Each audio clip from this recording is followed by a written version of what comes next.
శని ప్రదోషం, శనివారం వచ్చే ప్రదోషం. శని మహాదేవుడికి కూడా శివుడు చాలా అత్యంత ఇష్టదైవం.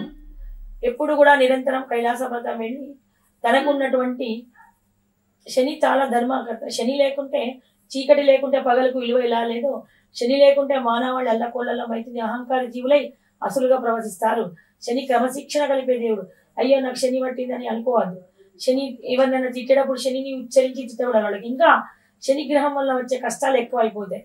అయితే శని ప్రదోషంలో ఏంటంటే ఉన్నత ఉద్యోగం దొరకడము, స్థిర ఉద్యోగంలో ఉండడము, సంపాదన హేతు అవ్వడము, ఆర్థోపెటిక్ ప్రాబ్లమ్స్ మాటి మాటికి పడిపోయి ఎముకలు విరిగిపోవడాలు, ఇలాంటి ఆర్థోపెటిక్ ప్రాబ్లాలన్నీ వచ్చే జాతకం ఉంటే అలాంటి గ్రహ దోషాన్ని నివారింపబోయిస్తుంది శని ప్రదోషం.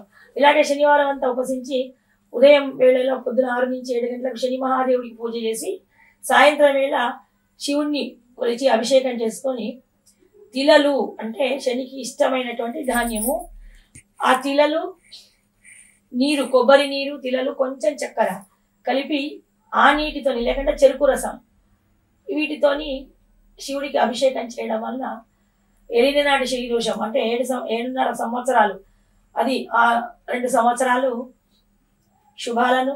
శుభాలను చేకూర్చే ధనాన్ని ఇస్తుంది. 2 సంవత్సరాలు అనారోగ్యాన్ని, 2 సంవత్సరాలు అధిక అప్పులు కానీ ఆర్థిక ఇబ్బందులు కానీ కలగజేస్తుంది. ఇటువంటివి కలగకుండా ఉండాలంటే ఏలిన నాటి శని దోషాలు పోవాలి. అర్ధాష్టమ శని దోషాలు, జన్మ శని దోషాలు, స్కిన్ ఎలర్జీలు, ఈ నువ్వులు, చక్కెర, పాలు, కొబ్బరి నీరు వీటితో చేసినటువంటి నీరుని తెచ్చుకొని అని కొంచెం పెరుగుతో కూడా అభిషేకం చేసి ఆ పెరుగును శివునికి అభిషేకం చేసిన పెరుగును ఒంటికి రాచుకోవడం వల్ల శని ప్రదోషం నాటి అభిషేకం. మామూలు అన్ని ఒక్క దీనికి ఈ విశేషణ ఉంది. అటువంటి నీటిని తెచ్చుకొని భద్రపరుచుకొని తెల్లవారి స్నానానికి ముందు అదంతా ఒంటికి రాచుకొని స్నానం చేయడం వల్ల చర్మ వ్యాధులు, ఎటువంటి చర్మ వ్యాధి అయినా నశింపజేస్తాడట పరమశివుడు. ఇలాగా ప్రతి మాసంలోనూ మనకు 2 ప్రదోషాలు ఉంటాయి. ప్రదోష వ్రతం అనేది అత్యంత శుభప్రదమైనది. మాకు వెనకటి కాలంలో సంధ్య సమయంలో చదవద్దు అనేవాళ్ళు. ఎందుకంటే ఉన్న చదువు హనుమంతుడు ఎత్తుకపోతాడు అని ఒకటి పిల్లలకి భయం చెప్పేవాడు. అది కాదు, అసలు కారణం ఏంటంటే సకల దేవతాగణాలు కూడా అక్కడ ఉంటాయి కాబట్టి కైలాస వ్రతంలో ఆ 2 గంటల 24 నిమిషాలు సంధివేళలో సంధివేళ అంటాము.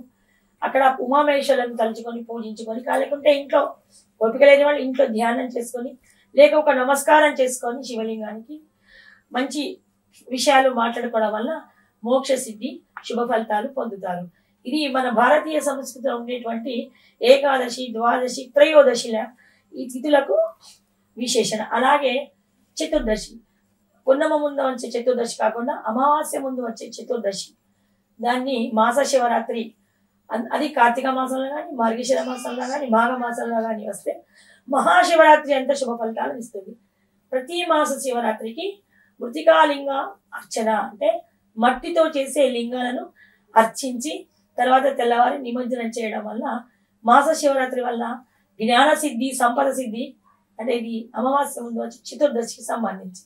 మాఘమాసంలో వచ్చే చతుర్దశి నాడు మనకు మహాశివరాత్రి అవుతుంది.